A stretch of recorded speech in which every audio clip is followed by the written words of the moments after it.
my name is Paco Rivera, and this is the Death Row and Executions channel.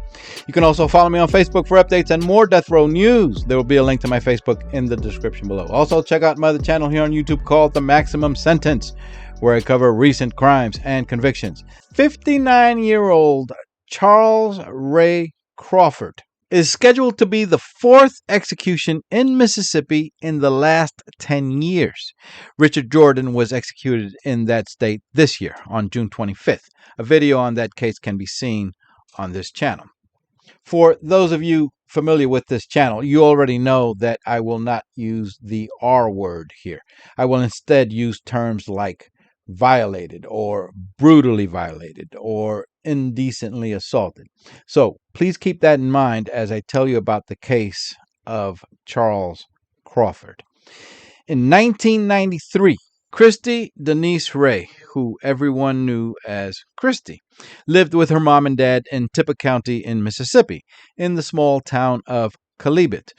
Kristy was a college student, and even though her parents could give her whatever she needed, she wanted to work. And she had two jobs. She worked at a bank helping her mother, and she worked at a video rental store in town.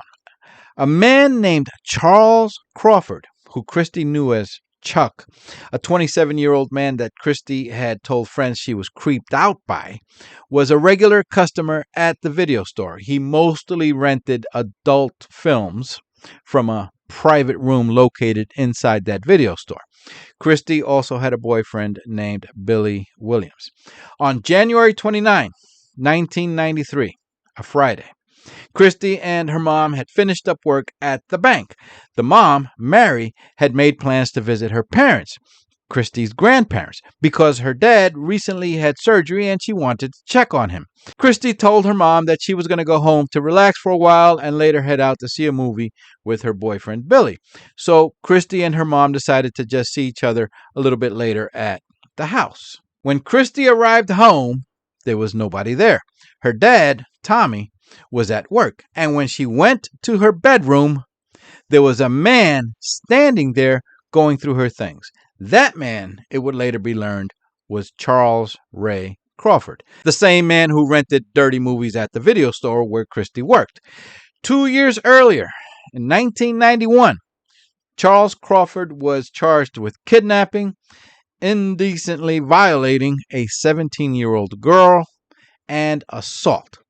He was out on bail, and his trial was set to begin the following Tuesday, February 2nd, 4 days after Kristy Ray entered her bedroom and found him standing there. Crawford had cut a window screen open and made his way into the house through a window. From evidence of stuff knocked over in the house and areas of the house being in disarray, especially in Kristy's bedroom, it was apparent that a vicious struggle had taken place there between Kristy and Crawford. But Crawford apparently was able to gain control over Kristy and place her in handcuffs. He then did something unusual. He left a ransom note demanding money written out on a sheet of paper in the house. A note that he had prepared long before he got there. Detectives would later say that the ransom note was just a ruse to distract or throw off the investigation because he had no intentions of getting money for Kristy. He wanted Kristy. Crawford then held a knife to Kristy's throat and forced her out of the house and into her car. Sometime later, Kristy's mom, Mary, picked up a telephone at her parents' house and tried to call Kristy, but there was no answer, and that worried Mary. Kristy should have been home by now. When Mary arrived home, she found a mess in the house, and she saw the ransom note on a table, and she tried to call authorities, but the telephones in the house were cut off. Somebody had cut the lines, probably before Kristy got there and got kidnapped. Investigators saw that there were no valuables taken from the home, so they knew the sole motive of the intruder was to take Kristy. Crawford then drove to a barn on a property in a very remote area of Tippah County. The property was owned by Crawford's grandparents. He took Kristie into the barn, tied her up in there, and then brutally violated her throughout the night. The barn had been set up with a bed, food, and drinks, so it was apparent that Crawford had planned all this ahead of time. Now, apparently Crawford was living with his mother and grandfather and sometimes also staying with his ex-in-laws. And as luck would have it, someone in one of the homes, while going through the attic, found a ransom note demanding money. This note was shared with others in the home, and they must have been thinking, what the hell? Why in the world would someone write a ransom note? And it occurred to them that Crawford, who is out on bail and set for trial in a few days, must be planning something. So the family took the note to police. Well, a ransom note asking for money left at the home of Kristy Ray, and another ransom note, which was probably a rough draft that Crawford started, found in another home, was too much of a coincidence. By that time, the FBI had also become involved in the search for Kristy Ray, and they were now on the hunt for Charles Crawford, who quite possibly was the man who abducted Kristie, after seeing that ransom note found in his family's home. The FBI learned that Crawford's grandparents had a property in a rural area of Tippah County and went to that location.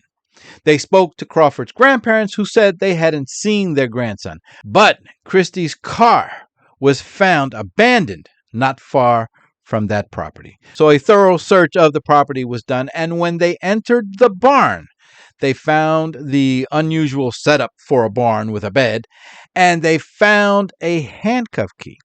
The woods around the property were also searched for an entire day, but there were no signs of Kristie or Crawford.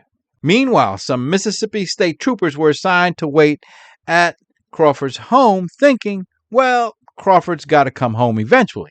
And they were right. Crawford arrived home, and he was arrested.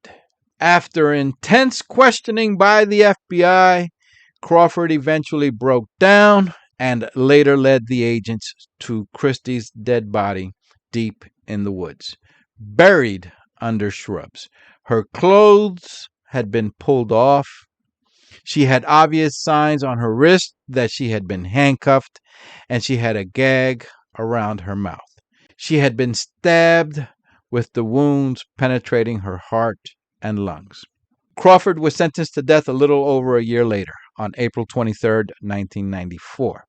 He was also convicted and sentenced to 66 years for the 1991 crimes that he was out on bail for when he killed Kristie. Kristy Ray was a sophomore at Northeast Mississippi Community College and was planning to begin attending Mississippi State University in the fall of 1993, the year she was killed. She was going to study computer science. Kristie loved to go shopping and shop together with her mom, Mary, quite often. She was the only child of her parents. According to friends, Kristie had a lot of ambition, and one knew that she was going to be very successful in her life. According to her mom, Kristie wanted to travel and see the world. Her dad says she always had a big smile on her face. After further questioning, Charles Crawford said that he suffers from blackouts, so he knows nothing about any ransom notes, and that he doesn't remember killing Kristy Ray. It seems to me that Charles Crawford, with a trial coming up, and knowing that he was going to be locked up for a long time, decided that he was going to live out some of his sick fantasies before going to prison.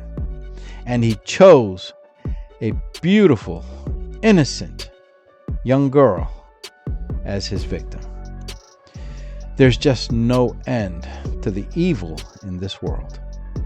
Please go ahead and hit the subscribe button for more death row and upcoming execution stories so that you're alerted when the next one comes out. You can also follow me on Facebook for updates. There will be a link to my Facebook in the description below. My name is Paco Rivera. Thank you for watching. Take care and bye for now.